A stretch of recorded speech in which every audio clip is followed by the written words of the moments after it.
Start. I would like now to make a few observations on the budget.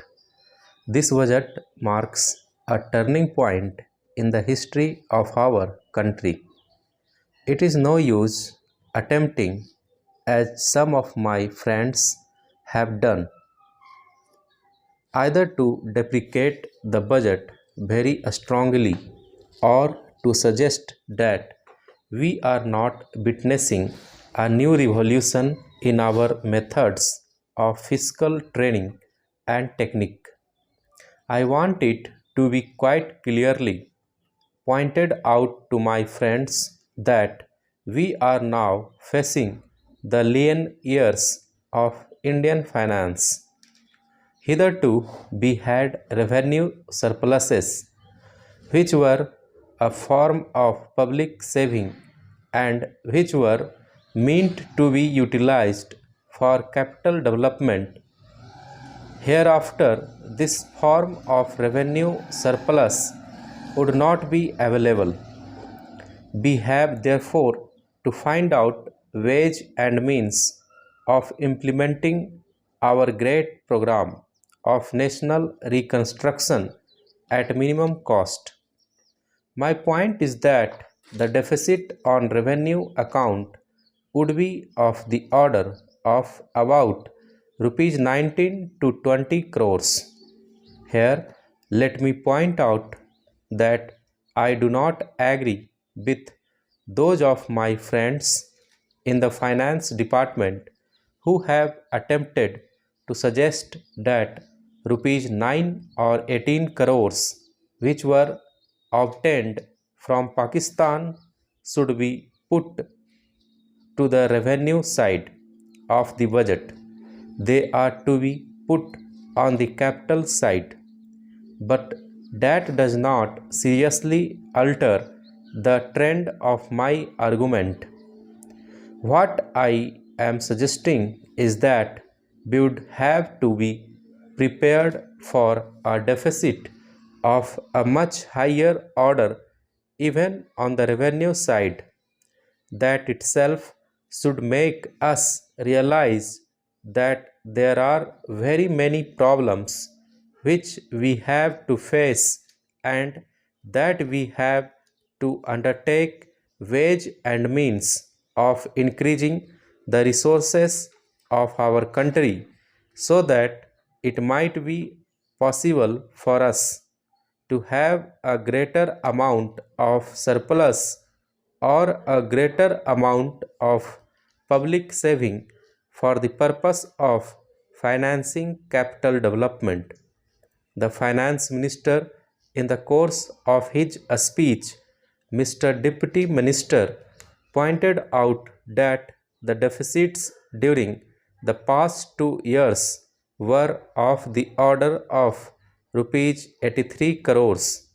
I venture humbly to disagree with him because I feel that when we are talking of deficits, we must take into account the overall deficit incurred by the central government, and that would be of the order of rupees 200 crore during the years of relatively light expenditure. We had shortfall of about rupees 200 crores. Undoubtedly, now when we are going to have a very great amount of expenditure, we might have great amount of deficit and we would have to find out ways and means of trying to meet our capital expenditure. Some members have pointed out that deficit financing is good. Others have pointed out that it is poison. One honorable member who preceded me pointed out that it could be taken like tonic. Now I am not willing to enter into the merits of deficit financing or demerits of deficit financing. in an academic spirit. The time has now come when we should face realities. I do suggest that we have to indulge in deficit financing because without indulging in deficit financing, it would not be possible for us to indulge in capital expenditure on such a large scale. But when we are talking of the scope of deficit financing, I would like to place before the House and the Finance Minister the two great limitations which face us. The first limitation that faces us is that concerning the internal price level, the Honorable the Finance Minister referred to the cost of living.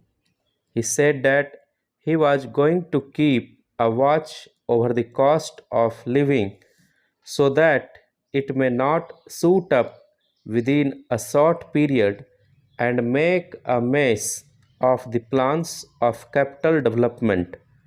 But there is another limitation which has also to be borne in mind, a limitation which has not received as much notice as it should have done in all the discussions that have taken place on deficit financing. That limitation is the external limitation or the limitation which arises on account of our balance of payments position. I think this is as important.